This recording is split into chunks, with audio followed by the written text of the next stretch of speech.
Hola, it's Joe Partabile. Thanks for checking out another Forbes Books podcast. And to state the obvious, the pandemic has changed the way we look at workplace culture forever.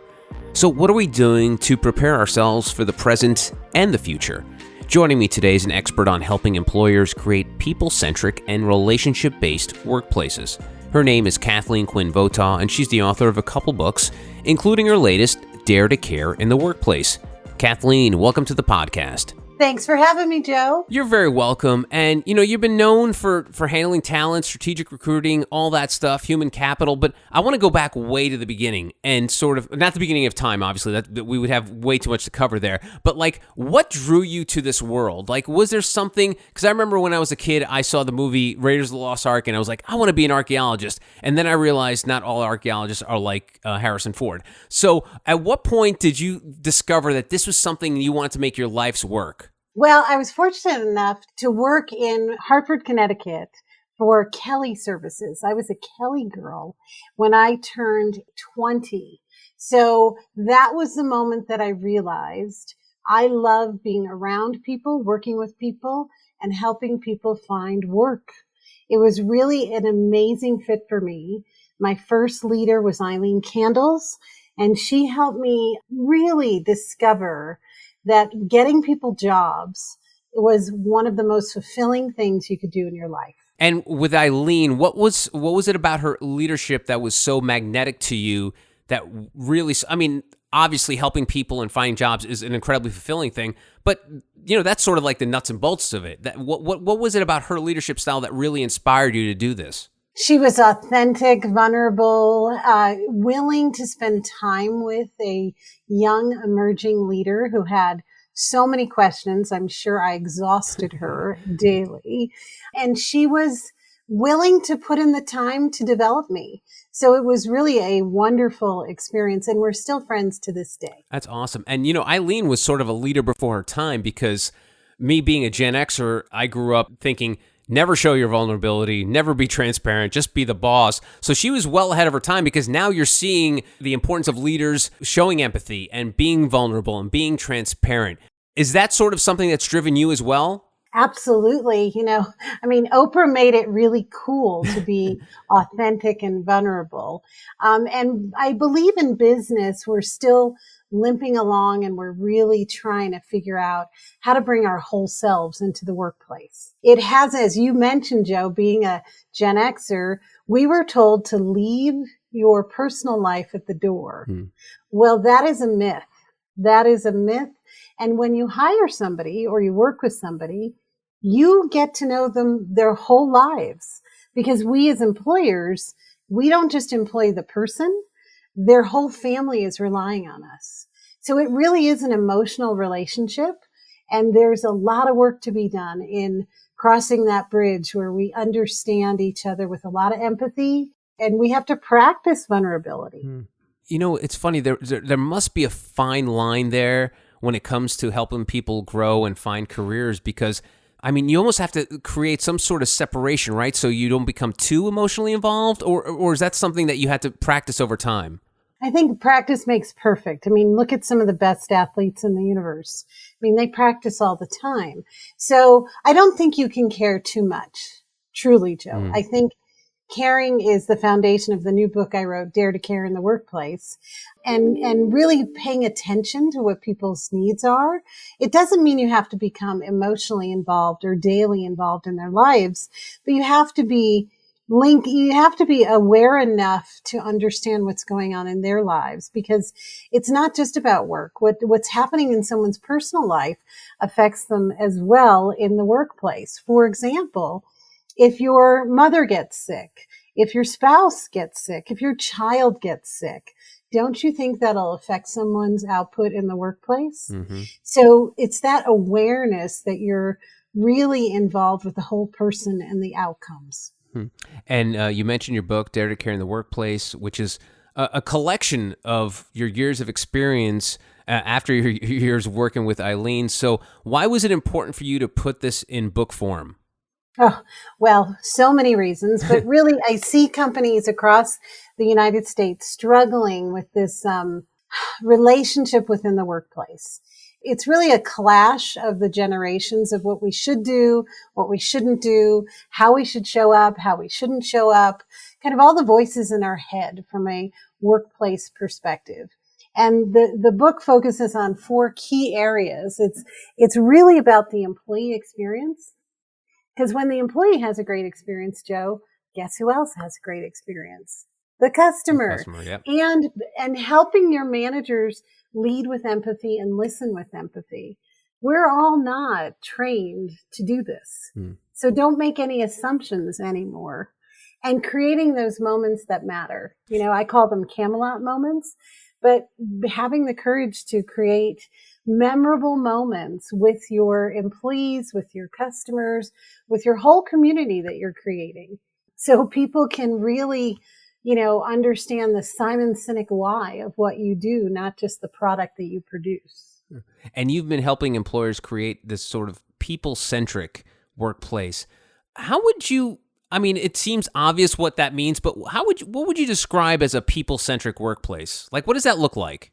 Well, for years, Joe, we've been saying people are our most important asset. Yes. But I feel like that's a little bit of lip service, if you will. And really, it's time to put your people first, because when you put them first, everything else falls into place. So the people-centric focus that we have when we work with our clients is really understanding from your internal customer, who is your employee, what they want, what they need, what they're striving for, and that alignment with you, because not everybody's going to be aligned with what you're trying to achieve, and that's okay.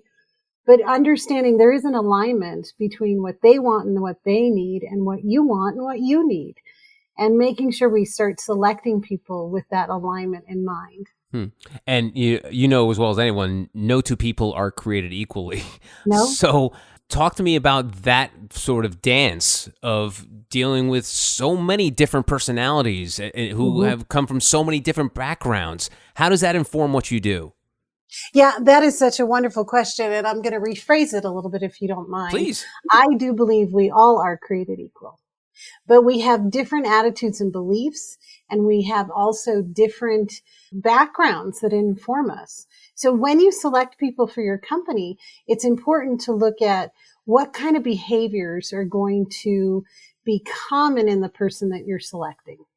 Because you're creating a community, and just like people pick different churches, for example, some people pick Christian churches, synagogues, Church of Latter-day Saints, schools. Some people pick public schools, charter schools. There's all kinds of choice. People pick different universities.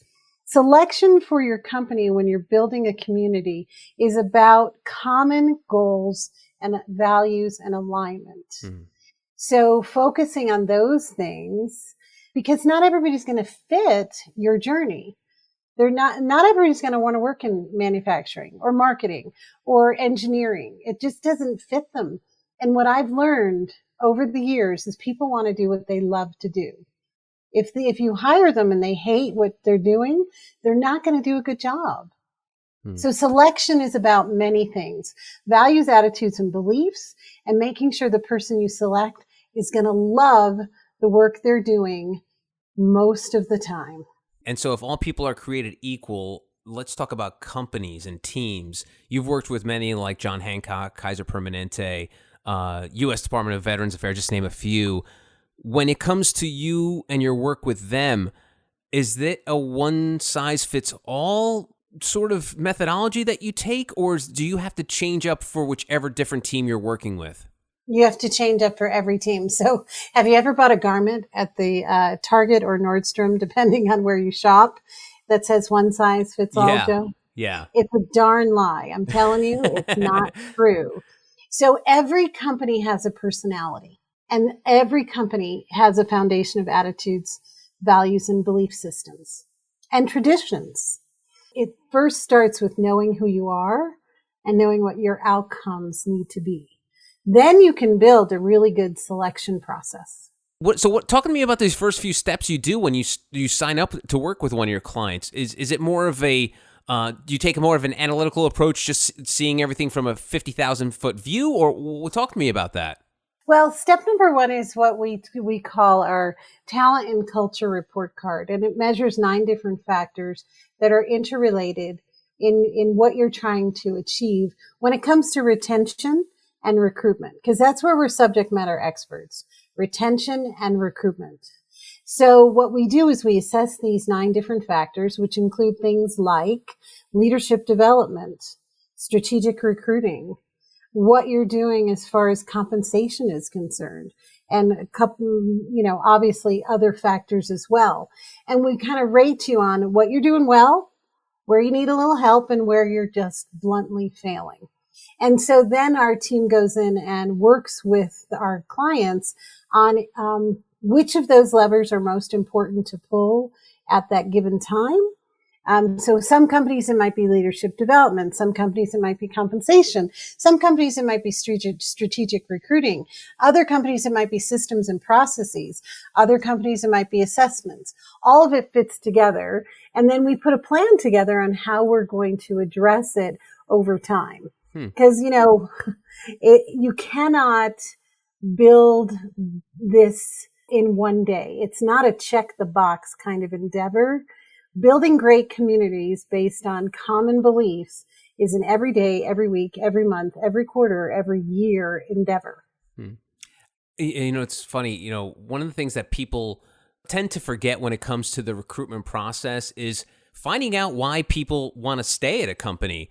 And I know John Sullivan, he's known as like the Michael Jordan of hiring. He's written about stay interviews. And one of the things, and stay interviews are something you don't see commonly done at companies. And I feel like companies would probably get a better idea of what kind of team member they can add if they find out why they have team members there who stay. What's your thought on that strategy?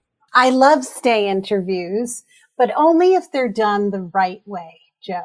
Okay. So here's what a lot of companies do. They delegate stay interviews to human resources. Now, does that feel like a groovy relationship with your manager? No. So I call them, instead of stay interviews, I like to call them more intimate or fierce conversations. So you pick your word. Okay. We're going to have some fierce conversations or intimate conversations.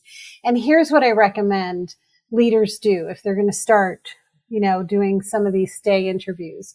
Number one, model it with your direct reports first. Start there. The 2 questions I think that are best to start with is, Joe, why do you choose to work for me in the first place? Because guess what? I know you're talented and I know you have choice. So every day you show up, you're choosing me. So that's question number 1. The second question is, under what circumstances would you leave? Or reworded, what would entice you to take an interview with somebody else? Why would you be interested in exploring another opportunity? What would that have to look like for you to explore? So those are the 2 most powerful questions you can embed tomorrow with, hint, hint, hint, with your direct reports. So why they choose you day after day after day, because they have a lot of choice, especially the really talented ones. And number 2, what would entice them to leave? Is it more money? It usually isn't just more money. There was a recent study done with a bunch of different companies, huge companies, JP Morgan Chase, Apple, Google, Amazon. And 64% of their workforce said they would take $30,000 less dollars in compensation annually if they could work from home, work from anywhere, and have that work-life balance that we've all had over the last 18, 19 months. Isn't that dramatic? Yeah. Well, let's dig into that because, obviously the game has changed in your line of work and in a lot of people's line of work when it comes to the work from home culture. You're seeing a lot of companies, as we're late into 2021 here, still on the fence whether they want to go all virtual or some sort of hybrid type approach. How has that changed what you do when it comes to working with companies and coaching them through this new way to work? Well, there's a whole group of people who they're like, hey, we're going back to the way we were. Aren't we? Yeah. Nope. This isn't a Barbara Streisand movie. We're not going back ever. Ladies and gentlemen, Barbara's not coming and neither is Robert. It's not going to happen. So people believe that the best thing to do is to go back to what we used to do. And there's actually a big cultural retreat going on, Joe. What we're seeing is employers are saying, yeah, you're going to come back. It's time. This is over. Employees are saying, hold on. You've been telling me for years I can't be as productive from home, but I just showed you over the last, 10, 15, 18 months that I have been. Mm-hmm. So why don't you trust me? And so even without jobs, they're leaving and going to work for somebody else. So they're leaving their companies because they're what their companies and hiring managers are saying to them is, I don't trust you. You have to come back to the office. And they're quitting without another job because they know that there's 10 million jobs open out there right now and only 8 million people actually looking for jobs in the United States. Wow. They know they're in the driver's seat. It's funny too, Kathleen, when you bring it up, because I feel like there was a sort of Pollyannish view of the workplace culture before the pandemic. Like, people talk about how coworkers were working together hand in hand, and I don't know if I've ever seen that. Like, I know just from life of working in an office, you go into your office, you do your job. If there's a meeting, you'll do some collaborating. But outside of that, you don't see other members. You're not playing ping pong in the middle of the day unless you're working for like a Google. So why do you think there's this view from leaders that like, oh man, we got to get the culture back that we had?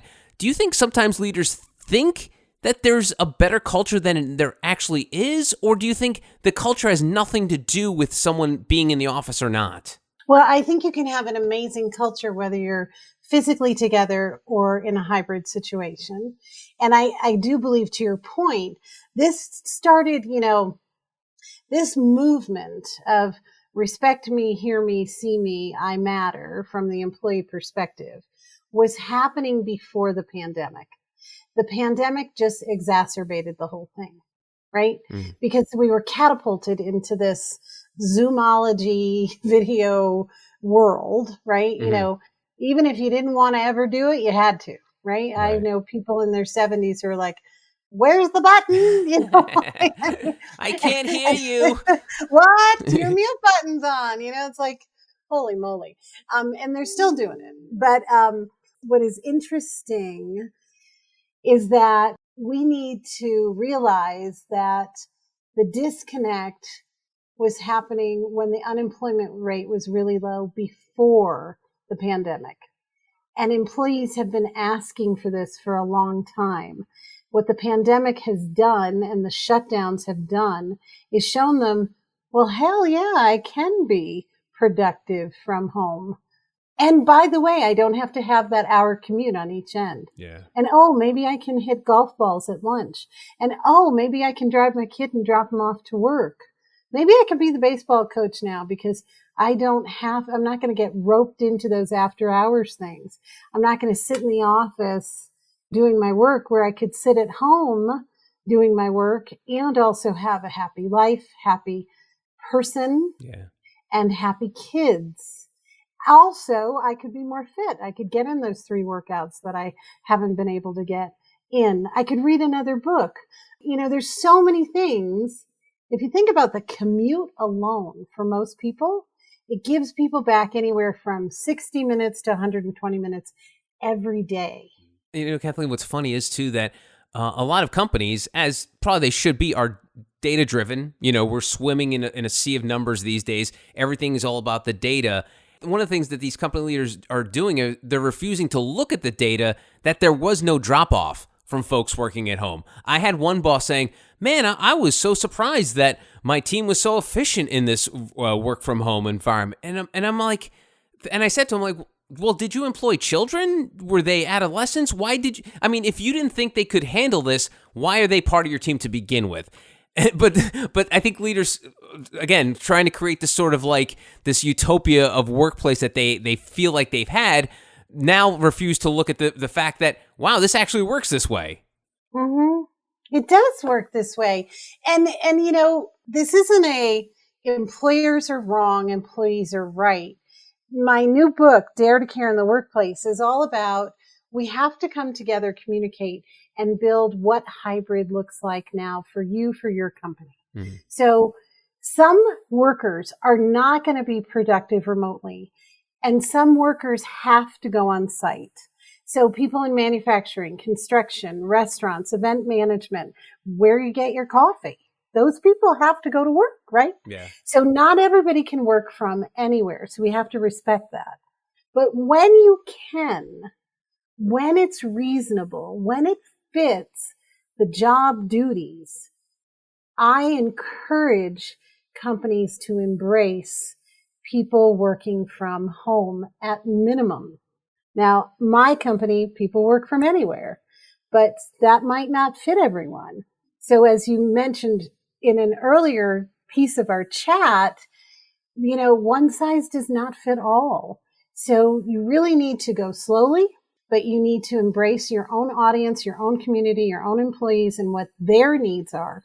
So Dare to Care is really about listening, active listening, and building the company that you need to for the future, whether people be on site or at home or in Italy.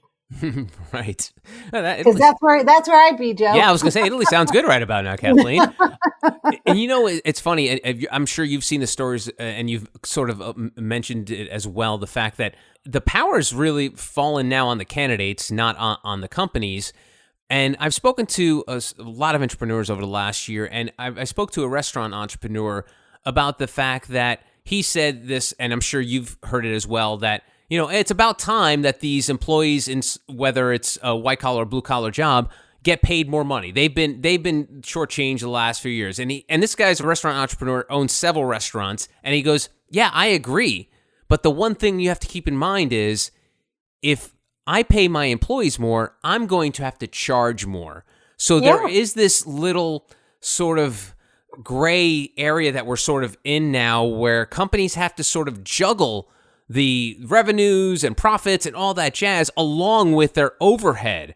Talk to me about that, about where everything's going to probably be a little more expensive as people start to get paid more. It's just common sense.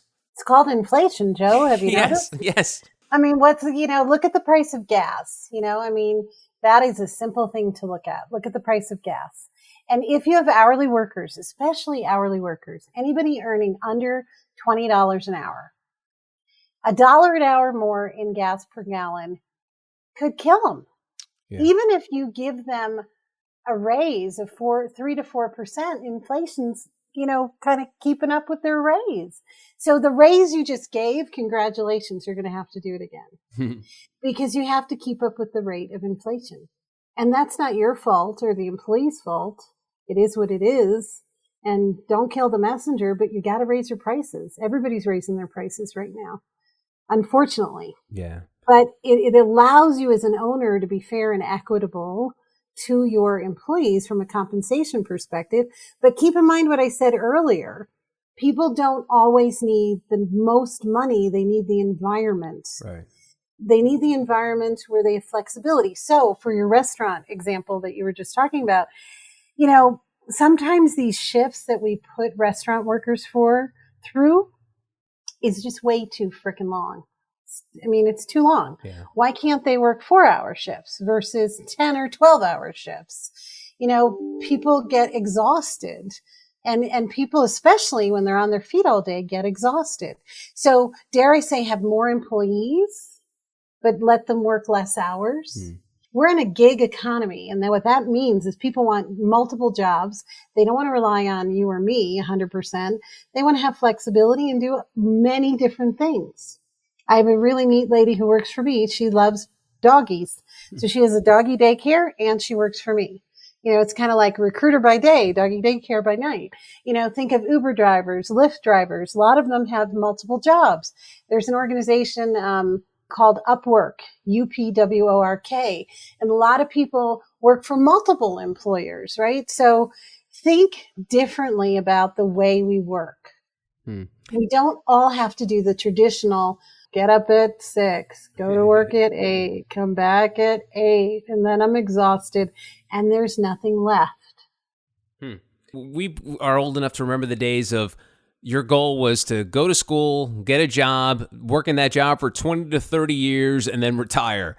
Times have changed. People no longer want to stay at a job for 20, 30 years, no matter if they love their job or not. We're just more of a mobile people now. So how does that change things when it comes from the recruitment standpoint of, listen, you're going to get this person and they may be here 2 years, 3 years, get the best out of them, and then find another candidate. How does that affect the way you work? Well, we treat recruitment as a sales process, Joe. And what that means is that you never stop cultivating for your talent because you know people are going to leave. But what I see a lot of companies do is they recruit in fits and starts. Like oh my gosh, I got to hire a lot of people. And then they stop. Yeah. And it's like, you would never do that for your prospective clients. Why are we doing that for our prospective candidates? So we're trying to train companies that recruitment is a sales process. Marketing needs to be involved. Sales needs to be involved, and talent acquisition and HR needs to be involved. Stop dumping it all on just the HR people. They're exhausted. They don't know what to do, and they're inherently not sales and marketing people. So in this fight for talent, the war for talent, the, low inventory for people, whatever you're going to call it, you have to continuously be recruiting because number one, they have a lot of choice. And just as you said, Joe, number two, they're not going to hang around forever. The average tenure for people is 2.4 years. Wow. So stop trying to fight it and have the inventory to cycle people in and out. And from what I understand, Kathleen, I've heard that the best recruiters are the people who work for your company, like the people that are there, even though it's not in their job description. And I think a lot of the best companies do this, that their team is constantly out there telling people, yeah, my company's great. You got to work for us, as opposed to using a recruiter or ZipRecruiter or Glassdoor or hiring an external recruiter. It's the people that you have on your team that are probably your best recruiters. Absolutely, it is. It's called a good old-fashioned employee referral plan, and most companies under-leverage it. Statistically, you should have at least 40+% of your inventory for new candidates coming from the people who already work for you. If you're a healthy company with a great community that people love to work with you. And one of the things you mentioned too is the fact that a lot of people do, like, they recruit in fits and spurts. And one thing that I've realized is the best companies that hire people have a bench. So they don't always have to recruit. It always has to be a fresh new recruitment initiative. It's people that have maybe been passed over for jobs in the past that you've kept in contact with them. And they're like, hey, listen, we know this job didn't work out for you last year, but we have this new opening. So how important is it for companies to develop a bench of people that they can go to instead of actively always looking for new recruits? Absolutely. We call it candidate engagement. So sometimes the candidate might not be ready to work for you. So how are you engaging them when they're not working for you? So when they're ready, you're ready, they're ready, you're still connected to each other. So it's really a nurture campaign to these people who might have said no to a job offer, who might have left your organization thinking the grass was greener, who might have been a candidate under consideration but took another job. There are so many people you should be nurturing to come back. It's called building your pipeline and having that lead generation for candidates. But in order to do that effectively, you have to have a great nurture campaign. And how do you do that without spilling all the company secrets? Because you explaining it, it's for folks who don't do it, it's probably mind blowing. But for folks who do it, they probably say like, yeah, but it's still really hard to do that because maintaining connections with folks who you don't see every day or see them on a daily basis. How difficult is that nurturing for folks who are not in the building or folks you don't have constant contact with? It's not easy. I'm not going to for a minute tell you it's easy, but you have to put a process and system around it. You already have the process and system. You're just not applying it to this audience. And the processes and systems you have to attract your high value prospect, your high value customer can be repurposed and tweaked a little bit to attract your high value candidate. So you already have some things in place, like your company newsletter, your website, your social media channels, your YouTube channels. It's all focused on the customer. How about focusing on the employee journey, which will bring you in great candidates? Because you will highlight your employees, just like you do your products, your services, and your customers. Then the candidates out there will see themselves working for you and want to come. So you create this brand recognition from an employee perspective.